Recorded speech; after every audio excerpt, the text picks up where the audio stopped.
engéndralos también en tu corazón.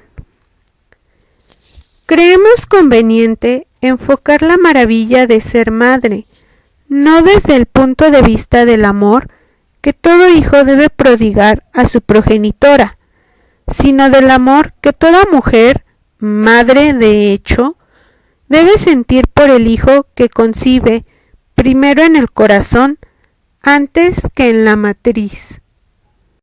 Una historia como muchas. Vino a verme mi joven amiga, anegada de terror. Era soltera e iba a tener un hijo. A toda costa deseaba librarse de él, mas la criatura se aferraba a sus entrañas a pesar de todos los recursos para malograrla. A mi amiga le esperaba la vergüenza, el repudio de su familia y la frustración de los proyectos que tenía para su vida.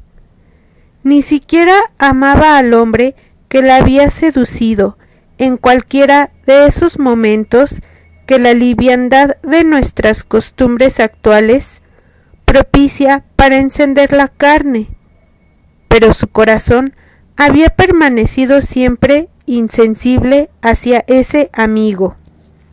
Estaba como loca, se reprochaba el haberse expuesto tantas veces a la ocasión, saliendo a pasear sola con ese muchacho o con otros, solo por divertirse, confiando insensatamente en ella misma, en que sabría detenerse a tiempo.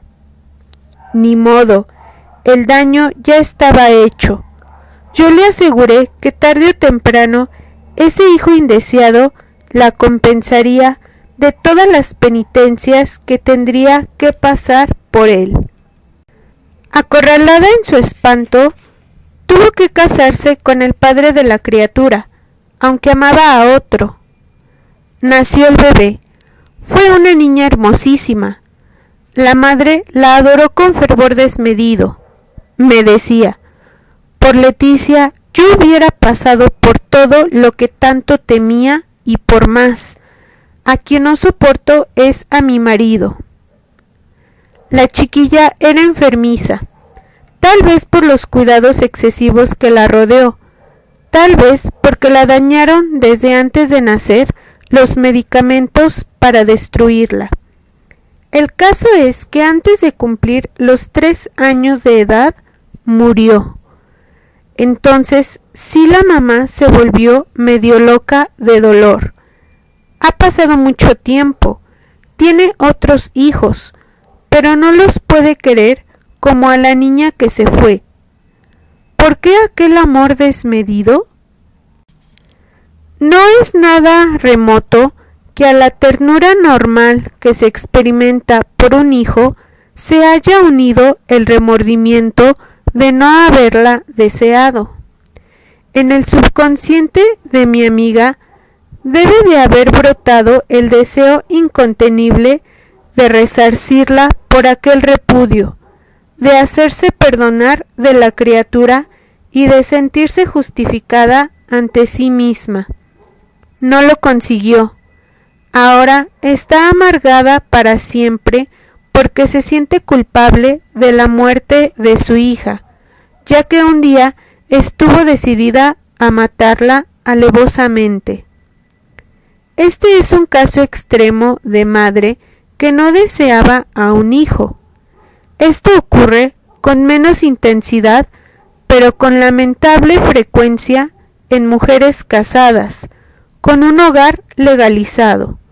Simplemente se enfadan al saber que de nuevo esperan un hijo, y los efectos mentales son los mismos que padece mi amiga, solo que en un grado menor. El rencor de los indeseados. Por allí se cuenta. Antes, cuando una mujer había dado a luz, se decía, ya salió de su cuidado. Ahora se dice, ya salió de su descuido. Cuando en mi clase de ética llegó a la ética familiar, e investigamos cuáles son los deberes y derechos entre padres e hijos, hago hincapié en que hay una deuda impagable para con nuestros progenitores, porque a ellos debemos la vida. Y no falla. Siempre algunos de los estudiantes se levanta y digno a replicarme: yo no les debo nada. Yo no nací porque mis padres desearan darme la existencia. Ellos solo buscaban su placer. ¡Qué es cierto! ¡Qué difícil responder a esto! Muchos jóvenes lo dicen, la mayoría lo piensa, y esa idea escondida les corroe el afecto por sus padres. Saben que no fueron deseados, ya sea porque han oído las quejas de las mujeres cuando están embarazadas, o quizás hasta las de su propia madre cuando iba a nacer alguno de sus hermanitos. De modo que yo también nací contra la voluntad de papá y de mamá, que tanto alardean de que me quieren. Es como si llegáramos de visita y allí nos trataran muy bien, pero luego nos enteráramos de que, al abrirnos la puerta y vernos, les había parecido abominable el recibirnos. Esto mismo les ocurre a los muchachos. Quizá los padres se esfuerzan por comprender al hijo, por darle gusto, por mimarlo, y no entienden su distanciamiento. Ignoran que un rencor secreto, y mientras más secreto, más penoso, ha abierto un abismo infranqueable para siempre entre sus vidas. Tengo una hermana que se casó con un hombre pobre, y sin embargo habló en ella el instinto natural, a pesar de que nuestra cultura es antinaturalista, y se prometió desde el principio recibir a cada uno de sus hijos con el mismo gusto con que iba a recibir al primero. Lo cumplió. Los mayores cuentan a los menores los preparativos y el entusiasmo con que todos esperaban su llegada al mundo. Cuidado, perdemos los instintos. Hay que concebir al hijo primero en el corazón antes que en la carne. Las madres que no desean al hijo, luego que nace, tratan de hacer lo que mi amiga, un oscuro remordimiento del que no se dan cuenta, las hace mimarlo más de lo debido, convertirse en sus esclavas, echarlo a perder. Y no obstante, él contestará dentro de sí a sus sacrificios pensando: tú no querías que yo existiera, solo buscabas tu placer. No lo dirá, pero lucharán en su alma el afecto instintivo por la madre y su rencor. ¿Por qué no nos habrán educado desde la infancia para la maternidad y la paternidad?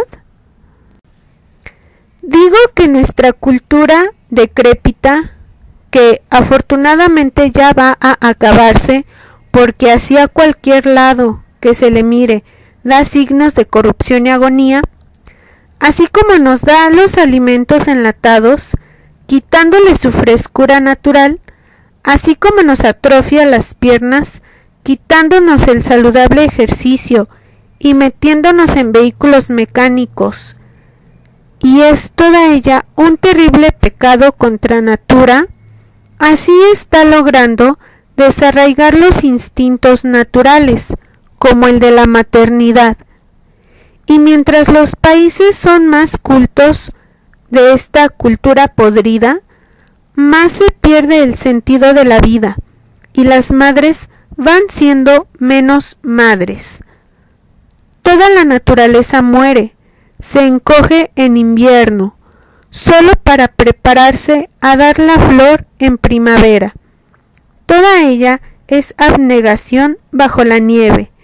Se priva de la hoja con que respira, seca sus ramas, se concentra hacia adentro en el gran proyecto de la flor, y en abril estalla aquel inmenso amor, y hasta la florecilla de campo, la flor es sólo la promesa del hijo, se viste con la fiesta de los pétalos, se perfuma, ríe, es una afirmación rotunda de la vida.